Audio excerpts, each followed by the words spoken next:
안녕하십니까. 3월 2일 오전 11시를 넘기는 시간입니다. 장기표 대표가 오늘 출연하셨습니다. 감사합니다. 네, 감사합니다.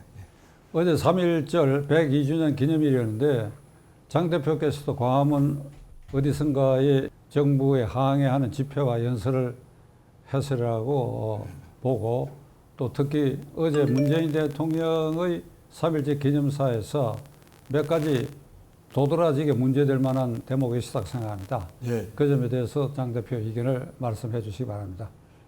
어제 정말 우리 민족적 쾌거인 3.1운동 102주년 기념일이었습니다. 저희 비상시국 연대에서도 세종문화회관 앞에서 기자회견을 하고, 특히 그 3.1운동의 정신을 제대로 하려면은 문재인 정권의 폭정을 종식시켜야 된다 하는 이런 취지의 기념식을 했습니다. 그리고 차량 시위도 했습니다. 즉 문재인 정권이 얼마나 국정 운영을 파탄내고 있는지 그것을 알고 국민의 힘으로 이 문재인 정권의 폭정을 종식시켜야 된다는 그런 취지를 담는 현수막을 내걸고 서울 시내 일대를 약 2시간에 걸쳐서 차량 시위를 했습니다.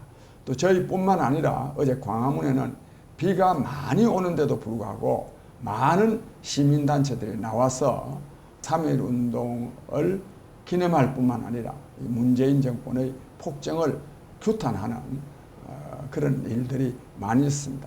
근데 제가 마침 어제 이 문재인 대통령의 기념사를 들었는데 다 이미 국민 여러분도 느끼고 계시겠지만은 정말 어느 나라 대통령인지 또 뭐 어떻게 또 사람이 또 저렇게나 바뀔 수 있는지 하는 생각이 들었습니다.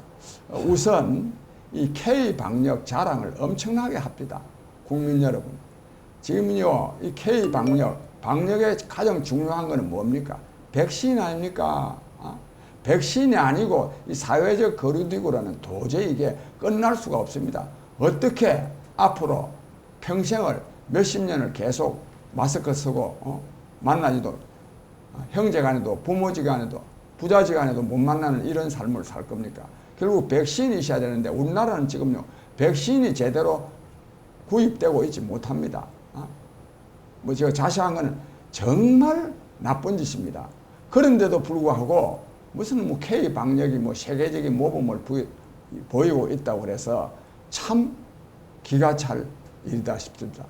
거기다 또요 북한이 전혀 남한 정부에 대해서 홀대 정도가 아니라 완전히 무시하고 조롱하고 모독하고 있습니다. 그런데 또 북한에다가 대고 방역을 위해서 남북 간에 협력하자 또 이런 또 헛소리를 또 하고 앉아 있습니다. 여기다가 이 일본 문제와 관련해서도 지금까지는 완전히 그냥 반일 또 이 토착 외교 이런 소리만 계속 하다가 어제는 완전히 그냥 납작 엎드린 모습입니다. 아마 미국의 바이든 정부가 들어서서 강력하게 압력을 가하고 있기 때문이 아닌가 싶은데, 어쨌든지 국민으로서는 참으로 당혹스럽기도 하고, 또 대한민국의 대통령이 또 대한민국이 또 외교 정책을 저런 식으로 해가지고는 어떻게 국제사회에서 제대로 대접받을 수 있겠느냐 하는 이런 생각이 좀 들었습니다. 지금까지 한일 관계를 문재인 정권이 이 종족 민족주의를 끄집어내 가지고 의도적으로 파탄을 내고 있다. 예. 특히 이 정권 들어서고 징용공 대법원 판결에 대해서 그것이 65년 한일 협정으로 이미 종결된 것이고, 거기에 누락된 것은 이미 노무현 정권 때 2차례에 걸쳐서 특별법을 만들어 보상까지 했거든. 그럼 이 국제관계에 있어서 이 조약 이걸 지켜야 되는데 대법원이 그런 판결을 한 것에 대해서 이제 저도 비판하고 그랬죠. 그런데 조국이라는 사람이 그때 민정수석으로 있으면서 그 판결을 비판하는 사람은 매국노고 친일파다. 이게 이 토착 왜구들이다. 그러니까 죽창을 들고 무찌르자. 저는 이 얘기를 하면 꼭 흥분을 해버리는데, 그럼 어제 문재인 정권이 말이지, 장 대표 말씀대로 그런 유화적인 말을 했다 그러면, 그 토착 왜구의 오야붕 토착 왜구의 두모가 아니에요, 그게. 예. 그 오늘 아침까지 어떻게 존재하냐니까. 그러니까 국가를, 정부를 이렇게 운영해서 되겠느냐, 이 말이에요. 이게 말이 되느냐, 이 말이야. 예. 제가 좀 흥분을 했는데, 장 대표가 나를 흥분시켜버렸어요. 장 대표께서는 이제 국민의힘당의 그 김해지역 당협위원장 안에 있어요. 예, 그렇습니다. 그러니까 부산공항, 가덕공항하고도 예. 뭐 거의 등거리에 관심이 깊을 텐데, 예. 자간 총체적으로 가덕공항 신설과 관계된 문재인 대통령의 태도, 예. 그리고 부산 경남 지역 주민들의 어떤 입장을 보여야 될 것인가에 대해서 한번 말씀해 보시죠. 예, 이 국민 여러분, 정말요 이런 정권은 없습니다. 부산시장, 오거돈 시장의 성추행으로 말미암아서 즉 이 현 집권 세력의 말하자면 귀책사유 책임으로 이 부산시장 보궐선거가 치러지는데 보궐선거 지금 40일도 채 안 남았습니다. 그런데요, 그 부산 시민들의 지지를 받기 위해서 특별법을 제정합니다. 완전히 이거는 국정을 농단해도 이런 농단은 있을 수가 없습니다. 왜냐하면 이런 이 대형 사업에서는 예비 타당성 조사, 사전 조사 이런 것이 철저히 이루어져야 됩니다. 그런 걸 전부 다 면제하기 위한 법이 가덕도 신공항법입니다. 이거를 완전히 그냥 수의 힘으로 밀어붙여 가지고 이거를 법을 제정했습니다. 그런데 그 법 제정하기 하루 전날요, 문재인 대통령은 가덕도 신공항 그 예정되는 그 부지에까지 가서 참 가슴이 설렌다는 하는 말을 하면서 이 법이 꼭 통과돼야 되고 그리고 신공항을 꼭 건설해야 된다 이런 말을 했습니다. 국민 여러분, 부산 시민 여러분, 정말 이거는 국민을 무시하는 정도를 넘어서 모독하는 일입니다. 그런데 마침 이 여론조사가 나왔는데 뭐 전국적으로도 한 뭐 57% 정도가 이런 특별법 제정은 잘못이라고 말을 하고 한 30% 정도만 찬성이라고 하는데 언제라도 뭐 찬성은 좀 있습니다. 그런데 부산 시민들한테 조사했는데도요, 가덕도 특별법 제정은 잘못된 일이다 하는 것이 54%나 나옵니다. 역시 저는 국민이 살아있고 부산 시민이 살아있다 싶습니다. 그래서 이번 이 선거에서 이걸 보여줘야 됩니다. 이런 이 정말로 막가파 정권, 막가파 정책에 대해서는 단호하게 정말 국민들이 저는 거부해야 된다고 생각합니다. 덧붙여서요, 저도 이 부산 가덕도 문제에 대해서 굉장히 저 나름으로는 조사도 해보고 연구도 했는데 공항 입지 조건에 아주 맞지 않습니다. 우선 수심이 너무 깊어가지고 뭐 수심이 깊어도 뭐 비용을 엄청나게 들이면 할 수는 있죠. 비용도요 한 10조 원 들이라고 생각했는데 지금 국토교통부에서 조사한 바에 하면은 28조가 든답니다. 부산시에서는 한 7조 원이면 된다 하는데 428조 원이 들고 그 다음에 무엇보다도 이게 지금 바다에서 바로 연해 있기 때문에 태풍 때문에 비행기 사고가 날 가능성이 굉장히 크답니다. 그래서 입지 조건상으로 전혀 맞지 않는 일을 득표를 위해서 이런 짓을 하는 이 정권, 국민이, 부산 시민이, 서울 시민이 저는 엄중하게 저는 심판해서 정말 본때를 보여줘야 된다고 생각합니다. 국토교통부가 여러 가지 논거를 들이대 가지고 거기에는 적지가 아니고 위험 지역이다. 세계적으로 바닷가에 있는 공항, 예를 들면 일본의 간사이 공항이나 홍콩이나 싱가포르 공항 등도 이게 내해야 내해. 그런데 가덕은 외해에 노출돼가 그 바다 깊이가 6m에서 20m까지 이르는데 그걸 메꾸다가 계속 사고가 날 가능성이 있어요. 지금 그걸 메꾸는데 6년이 걸린다고 하는데 5, 6차례 올라오는 태풍 거의 절반 이상이 그 지역을 통과하게 돼요.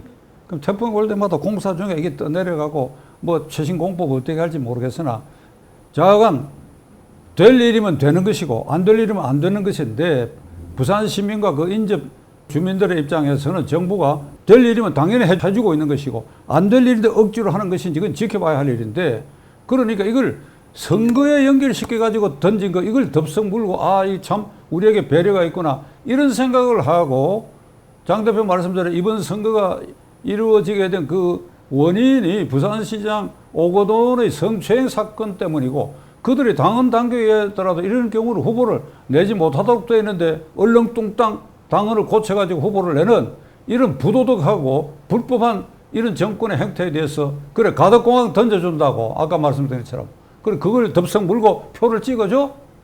부산이 어떤 곳입니까? 뭐 제가 조금 흥분한 것 같은데 민주화의 성지입니다. 부산이. 부산 시민이 그런 긍지를 가지라고 나는 확신에 맞지 않습니다. 윤석열 총장이 오랜 침묵을 깨고 어제 국민일보와의 인터뷰를 한 기사가 보도됐습니다. 내가 총장직을 100번이라도 걸고 이게 막아질 수 있다 그런다면 그 내가 100번이라도 내가 걸 용기가 있다. 그러나 검찰 체제를 완전히 해체하려고 하는 이런 공수처법이 만들어져 있고 또 별도로 마지막 검찰에 남아있는 이 수사권마저 중대수사본부를 만들어가 해체하려고 하는 것은 이건 국민의 입장에서도 용납할 수 없다. 이런 인터뷰를 했는데 장 대표가 이 문제에 대해서 전반적으로 어떻게 판단하고 계신지. 예, 이 문제도요. 이 정권이 정말 파렴치한 짓을 하고 있습니다. 지난 연말에 이미 검경 수사권 조정이라 그래가지고 한편으로는 공수처 설치해가지고 고위공직자 범죄는 공수처에서 하기로 하고 그 다음에 또 이 5급 이하는 전부 다 경찰에서 하도록 하고 그 다음에 6대 범죄에 대해서만 이 검찰이 수사하도록 이미 작년 연말에 그렇게 정했습니다. 정해놓고요. 실제로 시작된 건 2달도 아니고 바로 또요. 아예 검사한테는 수사권을 아예 없애버려야 된다.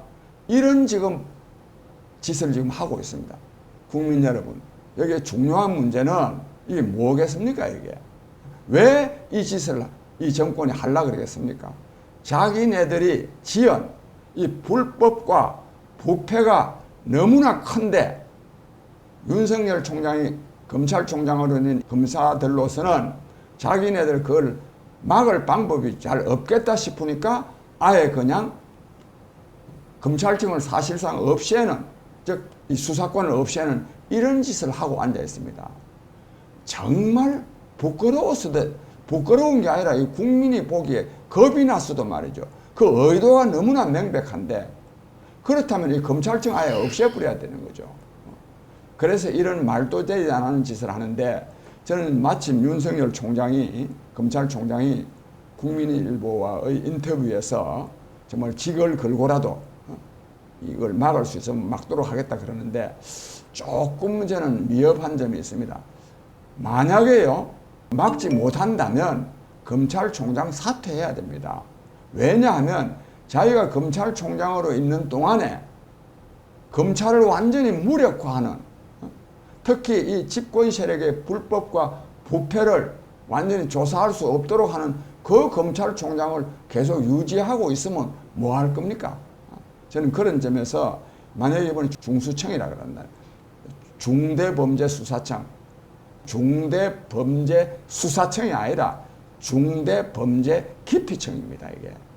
이걸 만약에 만든다면 윤석열 총장은 저는 사퇴해야 된다고 보고, 하나 제가요, 중요하지 않지만 지적하고 싶은 거는, 그렇지 않아도 이거를 내일, 윤석열 검찰총장이 대구 고검을 방문하는 일이 있는데, 그때 밝히지 않겠느냐, 이런 추측성 기사가 언론에 많이 보도됐습니다. 저는 그걸 보면서 참 못마땅합니다.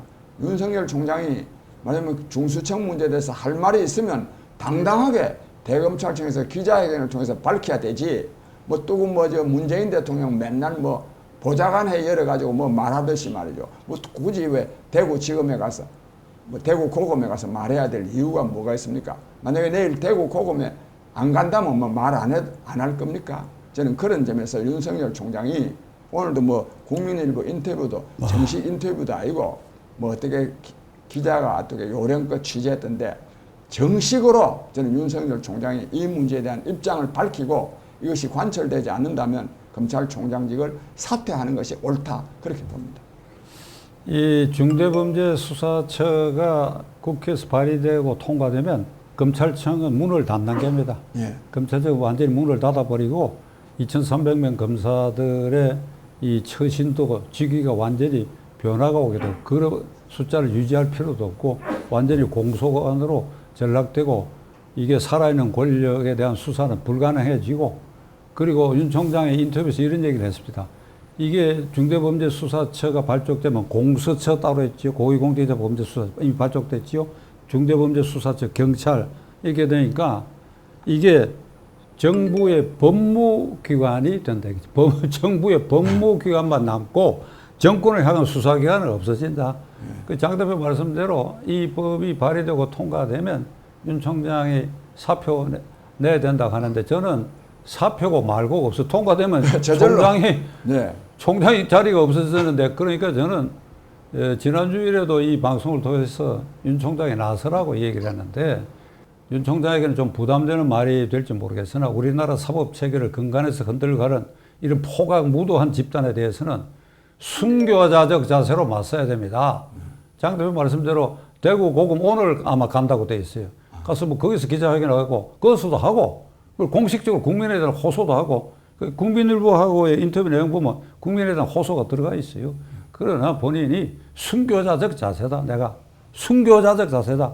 그럼 어떤 것이냐? 그건 내가 오늘은 말씀 안 드리겠습니다. 본인이 모든 걸 걸어야 된다. 온 몸으로 한번 걸어봐라 이거야. 그런 사람이 있어 이게 막아진다고.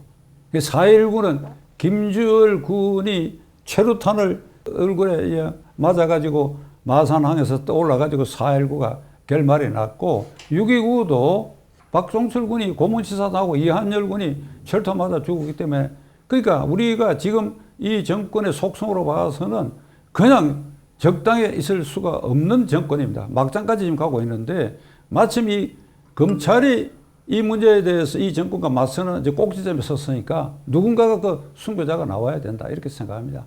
좀 과도한 주문인지는 모르겠으나 오늘 화두의 끝으로는 이제 국민의힘당 서울시장 후보는 이제 내일인가 결정돼 있습니다. 내일 모레. 그 다음에 여전히 1등으로 여론조사 나오는 국민의당 안철수 후보 쪽은 단일 후보가 됐고, 그럼 이게 단일화가 돼야 되는데, 지금 이제 김종인 위원장의 태도로 봐서는 이게 정말 되겠냐 이런 의구심도 드는데 어떻게 생각하십니까? 예, 뭐 단일화가 저는 되리라고 봅니다. 안 되면 이걸 방해했다가는 진짜 정말 역적 취급 당할 것이기 때문에 단일화가 되리라고 보는데 그러나 이 김종인 위원장은 예를 들자면은 오늘도요 안철수 대표가 2번으로 국민의힘에 입당하거나 합당해서 2번 달고 나가지 아니하면 국민의힘은 돕지 않겠다. 이런 말을 하는 게 아닙니다. 이게 참나 그분 정말 연세도 많이 들었는데 문재인 정권을 끝장내고자 하는 많은 국민들에게 걱정하고 또 때로는 또 실망하게 하는 말씀을 하시는지 참 안타깝습니다. 저는 그러나 이 김종인 위원장은 원체 이제 안철수 대표를 싫어해서 뭐 여러 가지 말을 하는데 그러나 그러한 그 말 또는 태도는 반드시 저는 여론의 힘으로 저는 극복되리라고 봅니다. 그 다음에 두 분이 앞으로 이제 우리 국민의힘에서 후보가 한 사람 정해질 텐데 이 두 사람이요, 이 절대로 이거 오래 끌면 안 됩니다. 이게 오래 끌면 국민의힘에서는 보니까 심지어는 이 후보 등록할 때까지 또 더 심지어는 그 인쇄물, 그 투표지 인쇄하기 전까지만 단일화되면 된다. 뭐 이런 말들이 그 국민의힘에서 나오는데 그렇게 하면 정말 큰일 납니다. 왜냐하면 지금 이 우리 국민들이요, 특히 이제 문재인 정권을 반대하는 국민들이 국민의힘과 이 야권에 대해서 정말로 믿지 못하는 점이 많이 있습니다. 특히 또 후보 단일화와 관련해서도 정말 저 사람들 저래서 하도 또 단일화 안 될 거야. 맨날 이 보수 세력은 분열해서 망하는데 이번에도 그럴 거야. 이런 우려, 걱정이 대단히 많습니다. 그래서 이런 점에서 볼 때 화끈하게 조기에 저는 단일화를 해야 된다고 생각합니다. 아니하면 또 누가 되면 어떠냐.